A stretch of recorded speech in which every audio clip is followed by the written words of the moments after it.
Good afternoon, everybody, and thanks for clicking on 5 News Web News. It is Wednesday, April the 3rd. I'm Brittany Hoke. And I'm Matt Heckel, and here are some of the top stories we've been following today on 5 News. It has now been confirmed that carbon monoxide poisoning was the cause of death for the young star of MTV's Buck Wild. That's right. 2 others also died in that incident. 21-year-old Shane Gandy, his uncle, and another passenger were found dead on Monday. Gandy's 1984 Ford Bronco was stuck in a mud hole, and its tailpipe was submerged. Because of that, the gas could have filled the cab.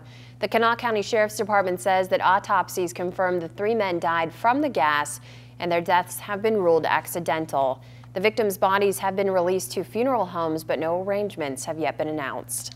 And now Charleston's Mayor Danny Jones says enough is enough and wants MTV to pull the plug on the series.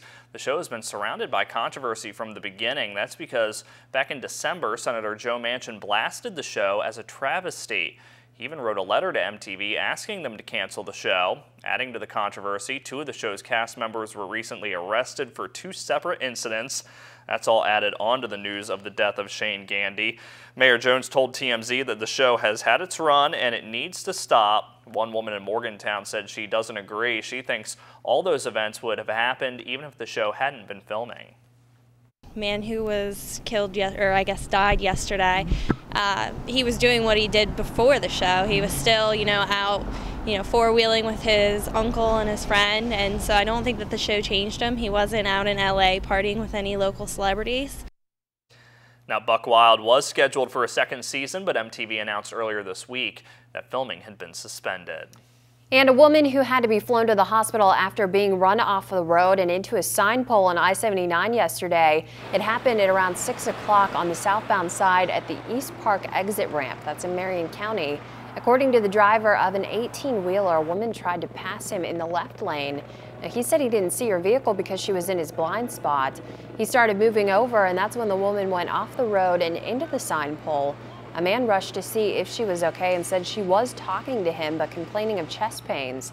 She was flown by HealthNet to Ruby Memorial Hospital. State police are investigating.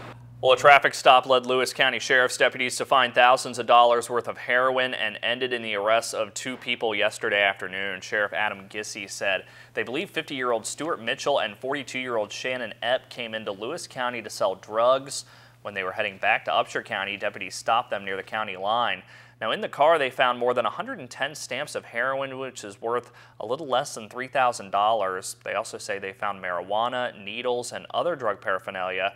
The pair was charged with possession with intent to deliver, and more arrests could stem from that incident. And over in Randolph County, a man is accused of swiping items from a vacant church while he had meth ingredients on him. Officers responded to an accident on Country Club Road in Elkins last Wednesday. That's where they found Matthew Ray lying on the side of the road. When officers searched Ray's car, they found something they believed was taken from the church. They also searched his home and found more stolen items and ingredients used to make meth. Meanwhile, a man who killed his ex-girlfriend by setting her house on fire claims that his lawyers didn't present enough evidence to prove his innocence. 5 years ago, Ronnie Rory was found guilty of murdering Michelle Arnold in a motion filed earlier this year. Rory's lawyer claimed that other lawyers at the time of his trial didn't present all of the evidence they had. Now, yesterday, both sides were in court to argue that point, but the judge didn't buy it. And let's take a quick look at what our newsroom's working on tonight for First at 5 and 5 News at 6. First up, one state bans underage teens from tanning beds. We're going to see how you feel about that. Plus, an NCAA star's horrific injury has doctors sending out warnings to athletes, and temperatures are gaining momentum. See how warm we're set to get tonight on First at 5 and 5 News at 6. And that's going to do it for us here. Be sure to tune in tonight for First at 5 and 5 News at 6. Until then, have a great day, everybody.